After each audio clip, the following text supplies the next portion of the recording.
Nobody corrected her. That is the detail you won't be able to shake. She crossed onto that property with the particular ease of a woman who has never once been made to feel unwelcome, not by law, not by God, and certainly not by someone she had already decided was beneath her. She looked at Naomi, who had been tending those roses longer than Patricia had been a neighbor, and pointed, like Naomi was a door left open in the wrong direction.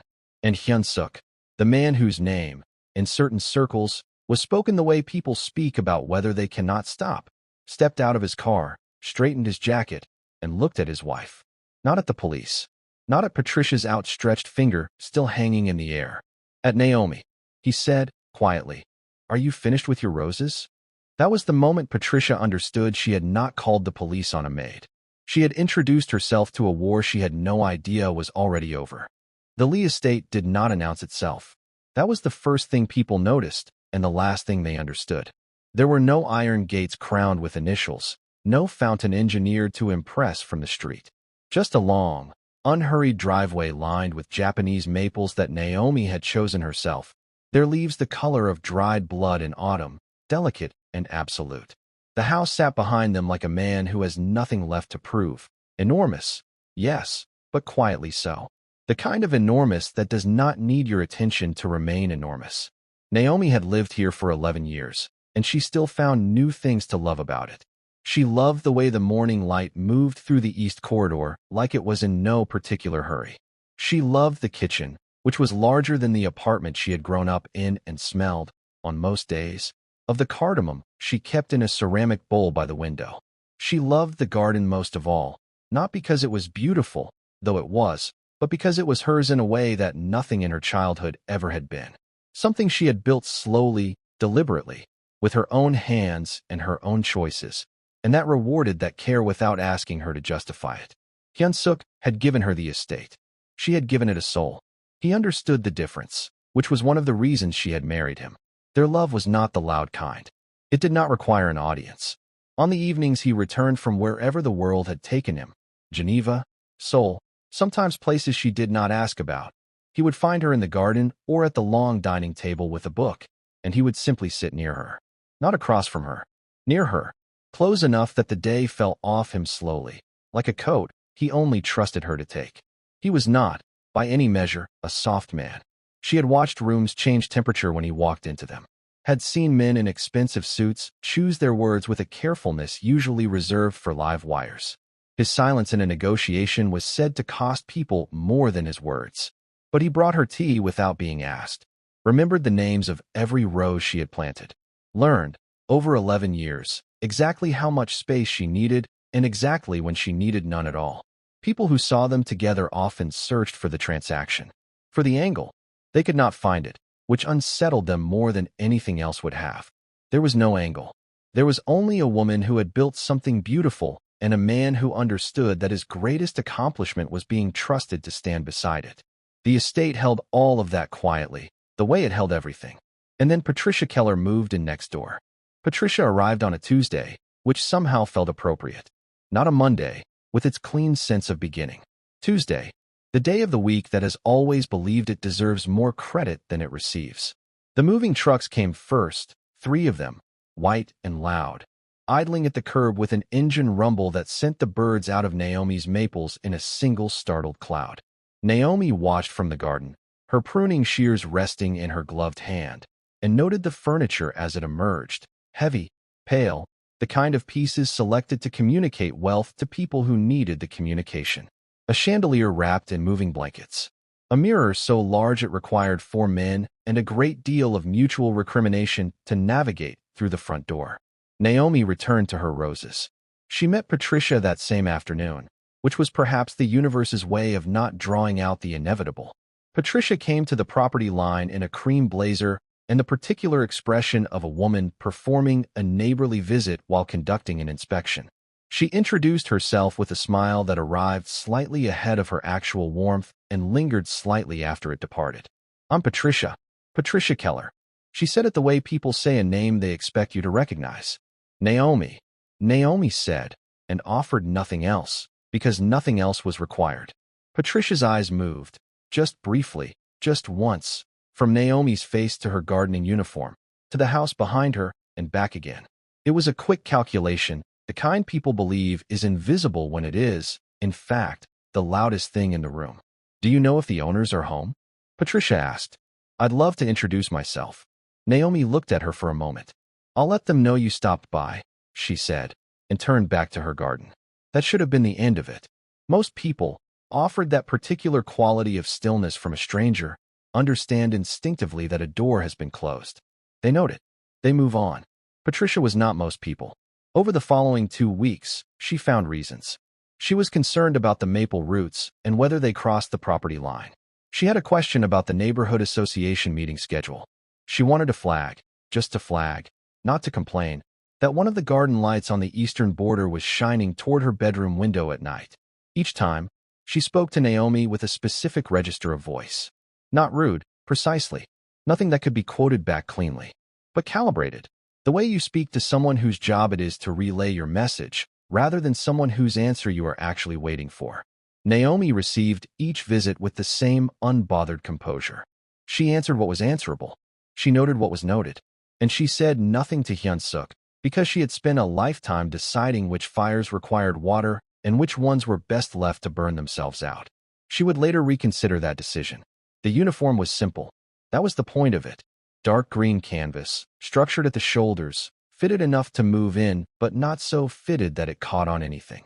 Naomi had commissioned 3 of them from a tailor in the city who asked no unnecessary questions and understood, without being told, that functional and beautiful were not opposing requirements. There were deep pockets on each side. Real pockets, not the decorative suggestions most women's clothing offered, and small brass buttons at the cuffs that she had chosen herself from a tray of samples laid out on the tailor's work table one quiet Thursday morning. She wore it in the garden and nowhere else. It was not a costume. It was not a statement.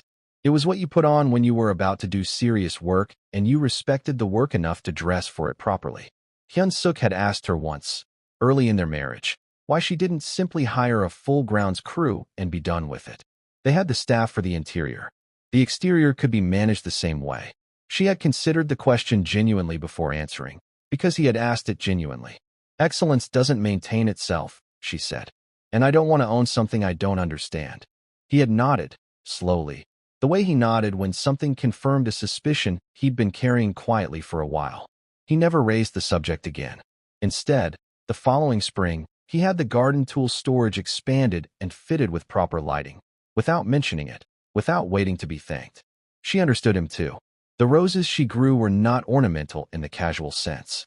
They were heritage varieties, some of them difficult, most of them particular about soil composition and drainage and the exact angle of afternoon light. She had killed several in the first 2 years and treated each failure as data rather than defeat. She kept notes in a leather journal she stored in the potting shed, observations about growth patterns, pest activity, which combinations of fertilizer produced the deepest color without sacrificing the fragrance. It was, in every practical sense, a second discipline, one she had built from nothing, the same way she had built most things in her life. So when Patricia appeared at the garden gate one morning and watched Naomi work for a moment too long before saying, with a tilted sympathy that did not quite conceal its condescension, "It must be hard, being on your feet all day," Naomi understood exactly what was happening.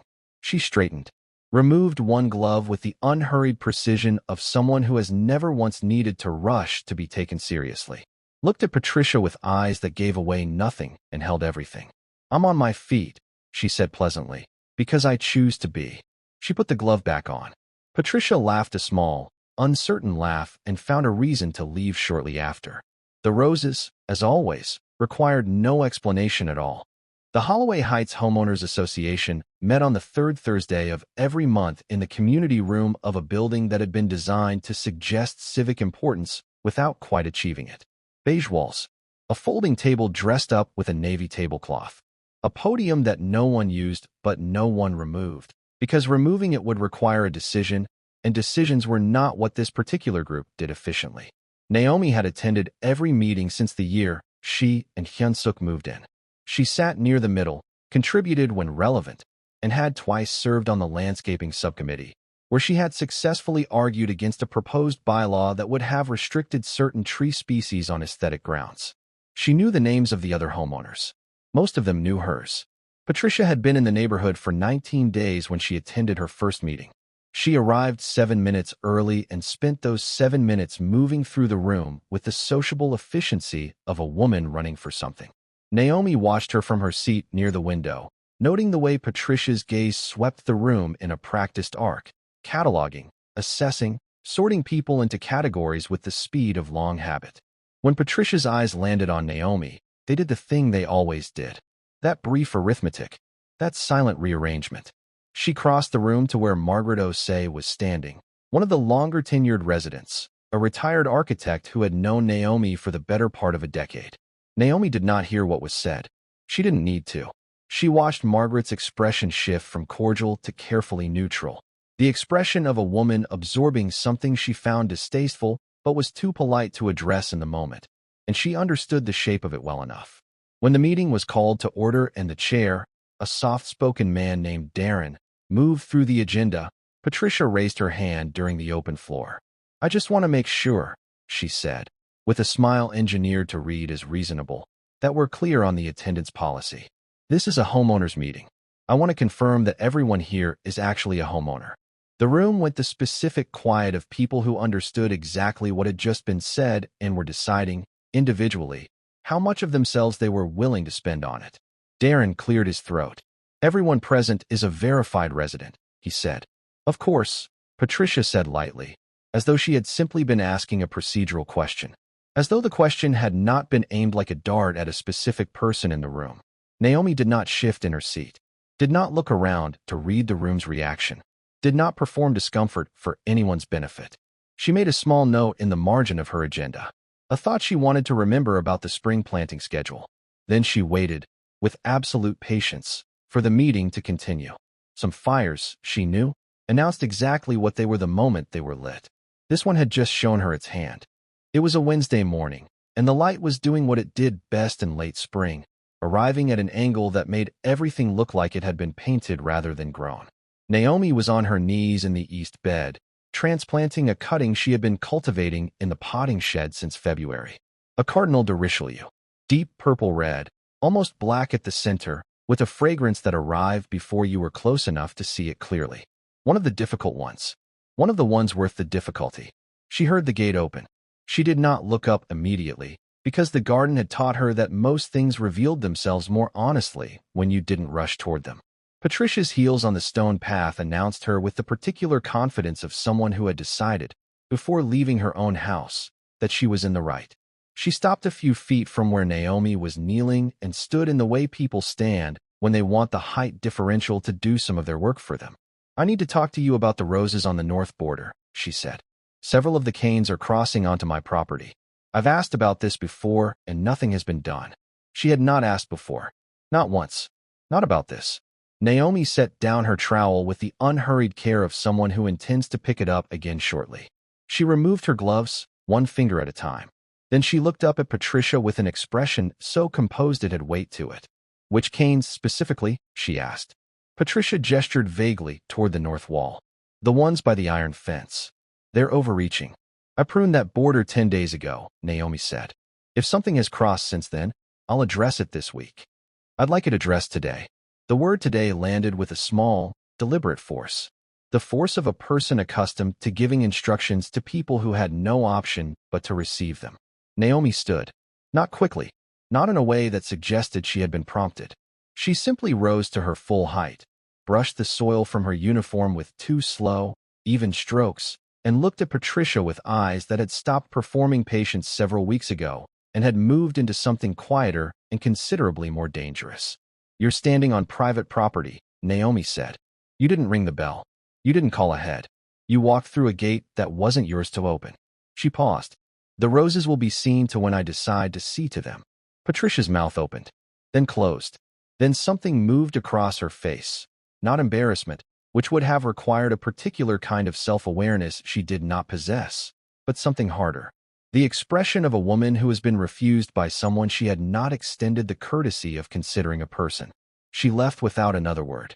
Naomi watched her go. Then she knelt back down, picked up her trowel, and returned to the Cardinal de Richelieu.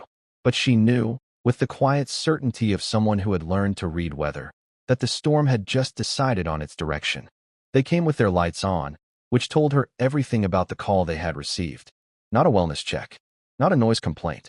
Something that had been described with enough urgency, enough carefully chosen alarming language, to warrant the full performance of arrival. 2 cars, for officers, the red and blue washing over the face of the estate in alternating pulses like a heartbeat that belonged to someone else's emergency. Naomi was still in the garden. She had heard the cars turn onto the street, had registered the specific quality of the silence that followed the engines cutting out, the silence of neighbors appearing at windows, of the neighborhood recalibrating itself around an event. She had set down her shears, removed her gloves, and folded them over the edge of the stone planter with the neatness of someone who fully intended to return to the work. Then she stood and waited. The officer who approached first was young, with the careful expression of someone performing authority they were still growing into. His partner hung slightly behind him. The 2 cars from the second unit idled at the gate, their occupants watching. "Ma'am, we received a call about a trespasser at this address." He said it neutrally, to his credit. But his eyes moved to the uniform, and she watched them make the same journey so many pairs of eyes had made before. The same quiet arithmetic, the same arrival at the same wrong answer. "There's no trespasser here," Naomi said. "We need to verify that. Can you tell me what your relation to this property is?" Across the low hedge that divided the 2 properties, Patricia stood on her side of the line in a white linen jacket, arms folded, with the expression of a woman watching a mechanism she had built finally engage. She had not come close enough to be involved, just close enough to witness. "This is my home," Naomi said. "Can you provide some ID, ma'am? Proof of residence." She looked at him for a moment. Then she looked at the house behind her, at the 11 years of mornings it had held, at the garden she had built from bare soil and patience, and a leather journal full of careful notes, at the east corridor where the light moved slowly and unhurried every morning like it too had decided to stay. "I can," she said, "and I will. But I want you to understand something first." Her voice was level and without performance. "I am standing in my own garden, on my own property, and I was called in as a trespasser while doing it." She let that settle, the way she let most things settle, completely, without rushing it toward a resolution. "I want that understood before anything else happens here." The young officer had the decency to look uncomfortable. Patricia, from across the hedge, said, "She can't even produce ID. Does that not tell you something?" Naomi did not look at her. She had stopped looking at Patricia the way you stop checking a clock when you already know how late it is. She reached into the deep pocket of her uniform, produced her ID and the property deed she had retrieved from the study the moment she heard the cars, and held them out with a steady hand. "It tells you something," she said quietly. "Just not what you think." The sedan arrived without announcement, which was how Hyun-suk preferred most things. It was black, understated in the way that only genuinely expensive things could afford to be understated, and it turned into the driveway with a slowness that did not suggest hesitation so much as the complete absence of urgency. The kind of slowness that comes from a man who has never once needed to rush toward a situation because situations, in his experience, waited for him. The officers near the gate noticed it first. Something shifted in their posture. A subtle recalibration, the instinctive physical adjustment of people who could not have explained why they were standing differently, but were standing differently nonetheless. The car stopped. The door opened. Hyun-suk Lee stepped out in a charcoal suit that had not been purchased anywhere with a visible storefront, straightened one cuff with 2 fingers, and looked at the scene in his driveway with the expression of a man doing a very quiet, very thorough accounting. He did not look at the police. He did not look at Patricia, who had taken a half-step backward without appearing to notice she had done it. He looked at Naomi, only at Naomi, and something passed between them. Not words, not signals, just the particular fluency of 2 people who had spent 11 years learning each other's silences, and she gave him the smallest nod. The nod that meant, "I am fine. I have been fine. But it is time now." He walked toward her with the measured pace of a man crossing a room he owns, which he was, and stopped beside her. Not in front of her.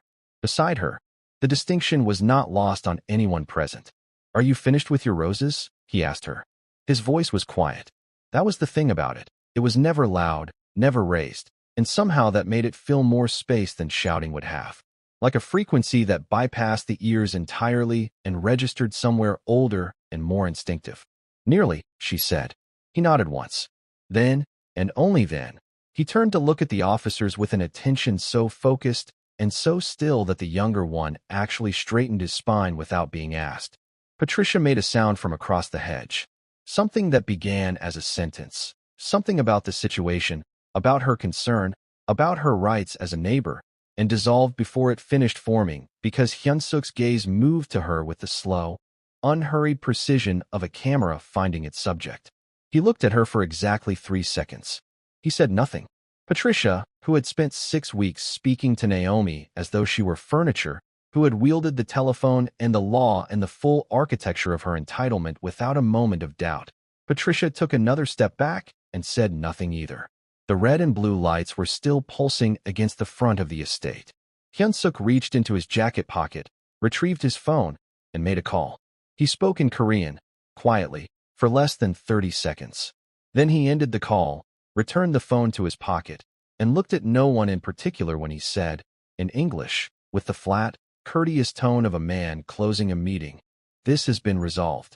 It had not occurred to Patricia, until that exact moment, to wonder who was on the other end of that call. The officers left first, with apologies that arrived in descending order of comfort. The senior one formal and measured, the younger one with the slightly haunted expression of a man who understood he would be thinking about this evening for some time. Patricia did not leave. This was, in retrospect, her final and most complete miscalculation. Perhaps she believed that remaining constituted a kind of standing, that if she stayed at the property line with her arms folded and her chin at its practiced angle, she could retain some portion of the authority she had arrived with. That Hyun-suk Lee, having dispatched the police with a 30-second phone call, would now turn to her concerns with the patient attention of a man interested in her perspective. He turned to her, certainly, but patience was not what he brought with him. He crossed the lawn to the property line with the same measured pace and stopped at a distance that was technically courteous and atmospherically something else entirely. Up close, Patricia would later struggle to explain what it was about him that made the evening feel smaller. He was not physically imposing in any obvious way. He did not raise his voice. He did not gesture.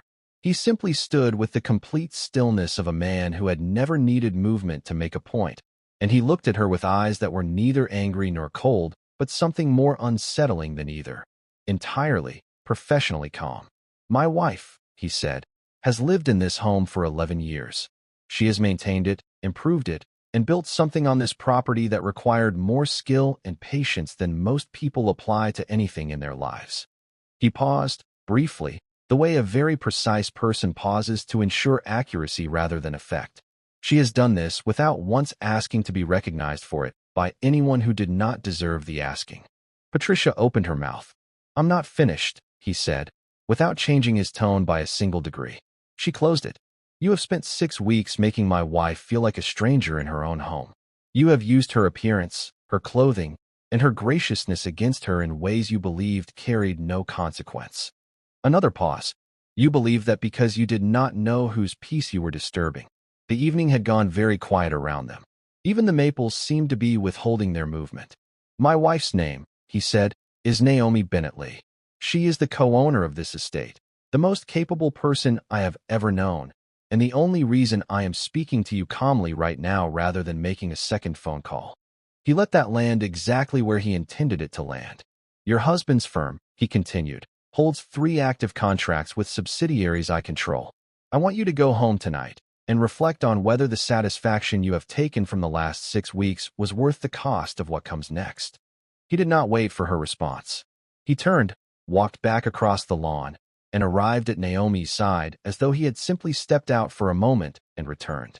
Behind him, Patricia stood at the property line in her white linen jacket, in the last few seconds of a life she recognized, before everything she had taken for granted began, quietly and irrevocably, to shift. The contracts were terminated on a Friday, which gave Patricia's husband the weekend to understand what had happened before he had to face anyone about it. He used that weekend poorly. The first call came Saturday morning. A colleague, carefully neutral, asking questions whose subtext was considerably less neutral. The second came that afternoon. By Sunday evening, the calls had stopped, which was worse. because silence in those circles did not mean the conversation was over. It meant the conversation had moved somewhere he was no longer invited. Patricia had told him it was a neighbor dispute, a misunderstanding, a woman who had taken offense too easily, and a husband who had overreacted. He had looked at her across the kitchen island with the expression of a man recalculating several years of assumptions and said nothing, which was, in its own way, a response. The Homeowners Association sent a letter the following week. Formal, measured, written in the careful language of people who have consulted someone before putting things in writing. It outlined a complaint regarding conduct at a recent meeting and an incident involving law enforcement. It requested a written response within 14 days. Margaret Osei stopped returning her calls.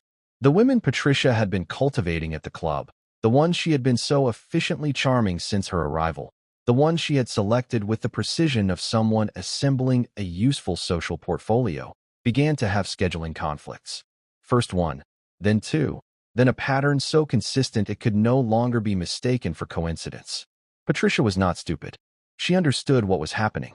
She simply had no architecture for a world in which these things could happen to her, which made the understanding land without any of the useful information about what to do next.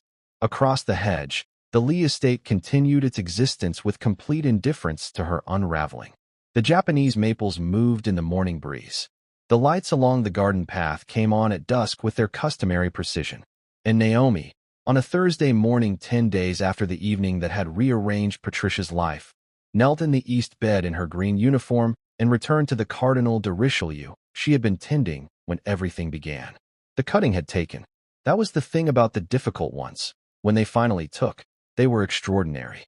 She pressed the soil around the base with both hands, slowly, feeling the specific give of earth that has been properly prepared.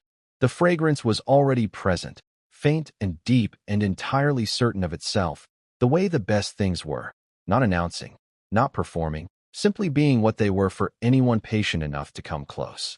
Hyunsuk brought her tea at 10:30 without being asked, set it on the stone ledge beside her tools, and went back inside without interrupting her work. She picked it up after a moment, held the warmth of it in both hands. The garden was exactly as she had left it. The roses required nothing from anyone's opinion to bloom. And Naomi Bennett Lee, on her own soil, in her own time, tended them with the same unhurried excellence she had always brought to everything that mattered. Some things, she had always known, could not be touched. She had simply been waiting, with perfect patience, for the world to remember that too.